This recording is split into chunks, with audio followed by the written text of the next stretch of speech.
Doctor? আল্লাহ।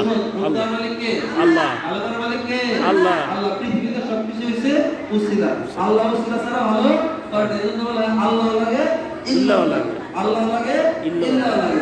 সেরাত হচ্ছে উসিলা, সেরাত কি উসিলা। তাই আমরা গবেষণা করে বের করছি বিজ্ঞানীরা যে পৃথিবীতে কিয়ামতের আগে তো গবেষণা চলবে।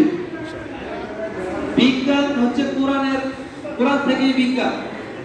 কোরআন রিসার্চ করলে তো সেটা বিজ্ঞান হলো, কোরআন গবেষণা করলে কি হলো বিজ্ঞান হলো।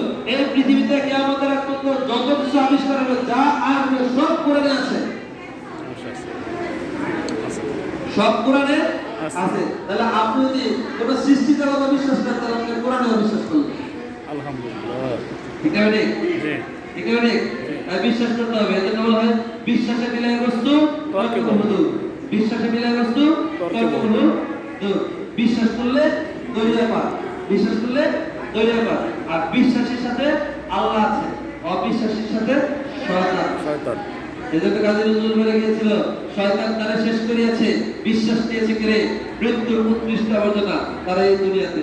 বিশ্বাস আশা আর স্বপ্ন নায়কের মাঝে, যেও না তার কাছে, মৃত্যুর উৎকৃষ্ট আবর্জনা তারা এই দুনিয়াতে। আমরা বিশ্বাস করি কি করি না? করি।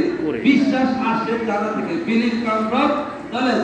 আপনি যদি বিশ্বাস করবেন, বিশ্বাসটা কোথা থেকে আসে? জানা থেকে বিশ্বাস আসে, বিশ্বাস আসে জানা থেকে। তাহলে এই যে সেরাজের সম্পর্কে জানলে সেরাজের উপরে বিশ্বাস আসবে, না জানলে বিশ্বাস আসবে না, না জানলে বিশ্বাস আসবে না।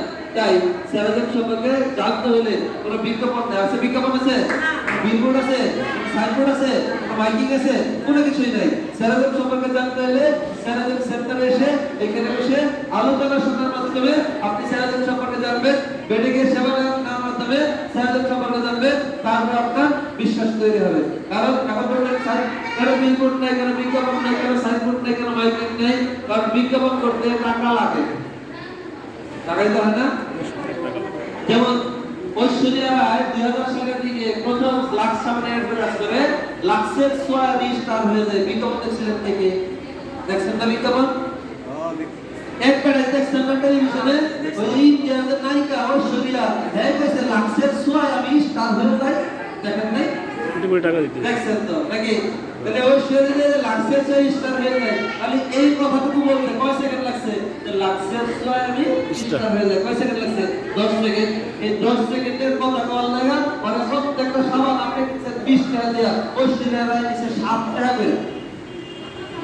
তাহলে বিজ্ঞাপন করতে টাকা লাগে কি লাগে না?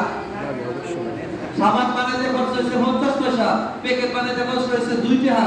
তাই কিন্তু এক সময় আপনার 3টা প্যাকেট জমা দিলে একটা সাবান কিনে দিছে, এরকম ছিল। দিছে তো অন্তরে? হ্যাঁ, একটা প্যাকেট বানাইতে লাগে 2 টাকা, সাবান বানাইতে লাগে 50 পয়সা। ওই শুনিয়ে দিছে 7 টাকা, কয় টাকা? 7 টাকা দিছে।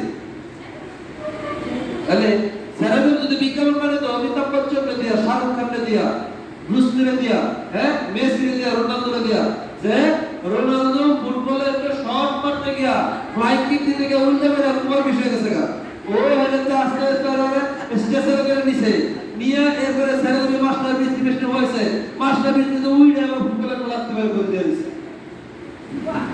এই বিজ্ঞাপন যদি দিত, আপনি বিজ্ঞাপন দেখা এরপরে কি আপনি জানেন আমার তো কুমার মিল হবে না, ওই দেখুন না তো বলে গেছে আমার লাগে একটা বেশি কেনা লাগে তারে নিয়ে আসতো। এটা সত্যি কথা, এটি সত্য কথা। কথা ঠিক না বেঠে? ঠিক। প্রচার ওই প্রচার ঠিক না বেঠে? আপনি কি করতেন যে এই যে ফ্রি স্ক্রিনের বিজ্ঞাপন দেখা, টেলিভিশন টেলিভিশন আপনি কি করতেন? ভাই আমার একটা মাস্টার বিদ্যুৎ শিখতেছে, আমার যে কুমার বিশ রোনালদো দেখলাম ভালো হয়ে গেল, আমার ভালো হয়ে গেল। ঠিক ঠিক। কারণ অনেক চিকিৎসা করছি ভালোই না, অনেক চিকিৎসা করছি ভালোই নেই, ভালোই না। কারণ আপনি কি কিনা নিয়েছেন স্যার কি এইভাবে বিক্রি করতেছে? তাহলে যদি বিজ্ঞাপন দিত তাহলে টাকা নিতে পারতো তারা, অনেক টাকা নিত। ওই বিজ্ঞাপনের টাকা আপনাদের পিছনে খরচ করে। ওটাই আমরা ফ্রি পাই। হ্যাঁ জি, পরিচয় ফলে না ওটাই বলছি আর কি। বিজ্ঞাপনের দরকার আছে? আর দরকার নেই, ওই টাকাটা দিয়ে দরকার নেই। শত শত লোক ভালো হচ্ছে, হাজার হাজার লোক। সত্যের নূর অন্তরে মিনালা, ঠিক না? স্যার যেহেতু ভালো, এটা বিজ্ঞাপনের দরকার নাই, বিজ্ঞাপন ছাড়াই তো লোকের অভাব নাই।